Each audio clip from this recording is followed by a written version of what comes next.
That comes up, Scott Roth and Fabian Krslovic here. Jared, do you want to go first?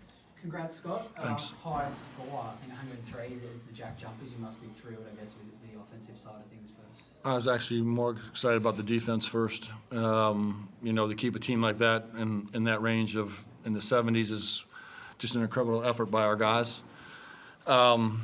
It's obviously nice to see the ball go through, and I think it was maybe an unusual shooting night where you have that high percentage and a lot of stuff was working for us. But I loved our intent defensively more than anything else, to be honest with you.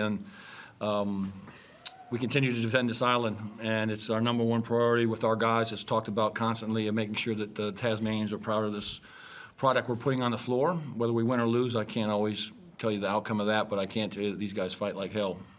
As always, you showed a lot of passion after the win, and obviously means a lot to you. Yeah, I mean, just, the billet was electric, and these guys played so well, but, these fans are with them in thick and thin, and it's just more respect to the fans than anything else, that they're there, they're rallying these guys on, and they're a huge part of everything that we do with this franchise, and from way up north to all the way down south, all these little towns around, we're trying to connect this brand to be a Jack Jumpers team for all of Tasmania. And, my passion is really towards the fans at the end of the day. There's no disrespect to Perth or anything else other than to thank them for being in that building. You mentioned the defence. You kept Bryce Cotton to 14 points. He only took 6 field goals. I guess, what was the mindset coming in and defending him, and how happy were you with that effort? I mean, again, the 72 points says it enough just in general of the overall defensive mindset that we had going in here. And Bryce is obviously a hell of a player, and we limited some of his shots. And with him, you just try to do your best and keep him off the foul line really as much as possible. And then you got to worry about the others, and the others are the ones that I think really can really affect you if you're not careful with a Luke Travers or a Blanchfield or one of these guys get away from you. A Mannix start making threes. Then Bryce Cotton becomes quite dangerous. So it was just good effort across the board from our guys and just staying consistent of what we've been trying to do the last 3 weeks, and just falling in love with some of the details that we needed to clean up as we're going. Fab, it looked like a lot of fun out there. How did you find it? Yeah, it was awesome. I guess even at the start, I think we did a pretty good job of making them work for their buckets. They hit a couple early, but yeah, it was a lot of fun. When we really you see the game plan come together, and you kind of sense, I guess, when there's blood in the water, and we were just really locking in defensively, and that's what we do. That's what we pride ourselves on. That's how we get ourselves going. And I think, yeah, we saw it was a pretty 40-minute effort. We didn't really give them anything the whole game, and that's something that we really is a focus. And we had a week, and yeah, that point was really pushed home, and it's really awesome when you see it out on the floor.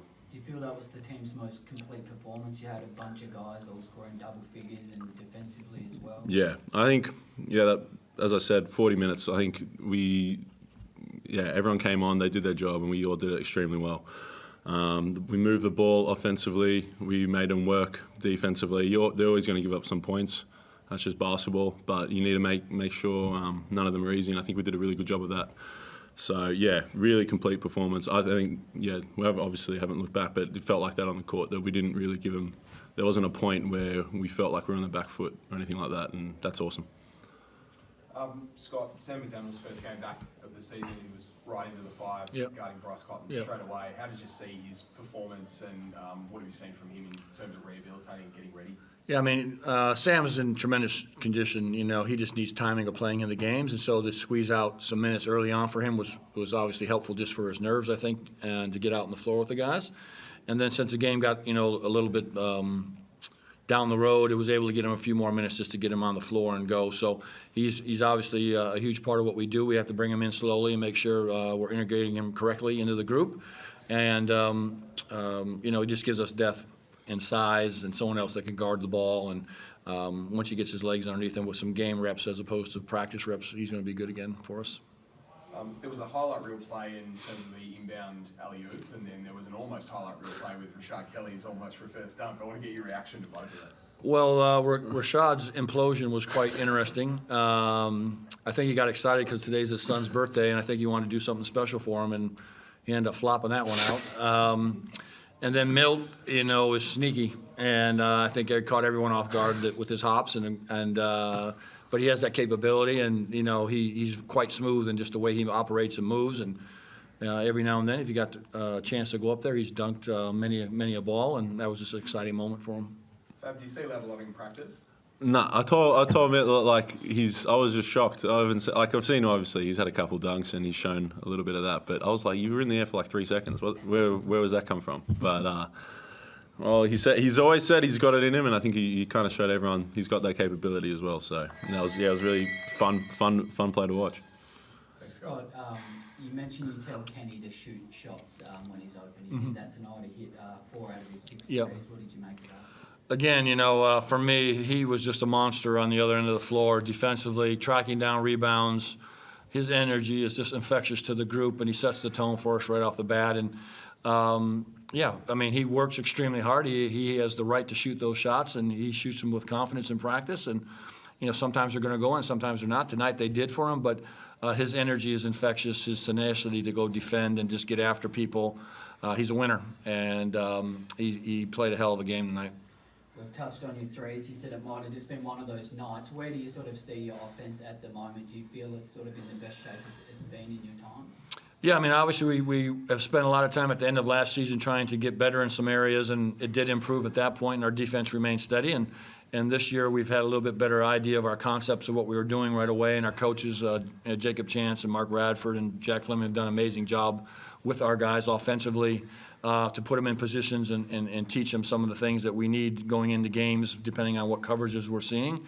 So my coaches really get all the credit. You know, again, I try to stay out of the way most of the days there, and other than just organize them the best I can, but my coaches really drive this franchise and drive what's going on with these players. And our offense is improved, and it's really because of those guys.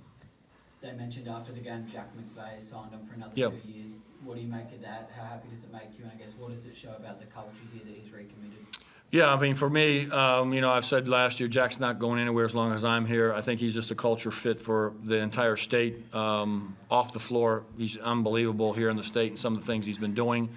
And then obviously in the team, he's still young and still growing, and I think he's found a home here with us and feels quite comfortable. And again, if I look over to Perth and see the Jesse Wagstaffs and the Damian Martins and Clint for his time there, and now Mitch Norton and Greg Heyer and Radish, you know, when you start to have guys 6, 7, 8, 9, 10 years in your program, it leaves a heck of a legacy for guys that are coming in to understand what it means to be a jack jumper, and I hope he finishes his career with us.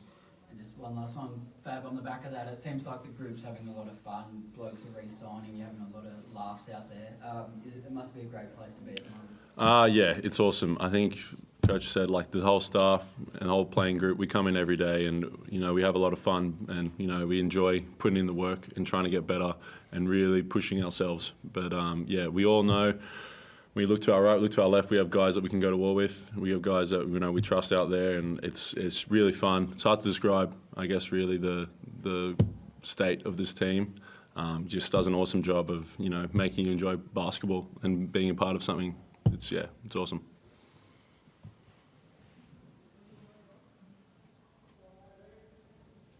Chris Parker, anyone else?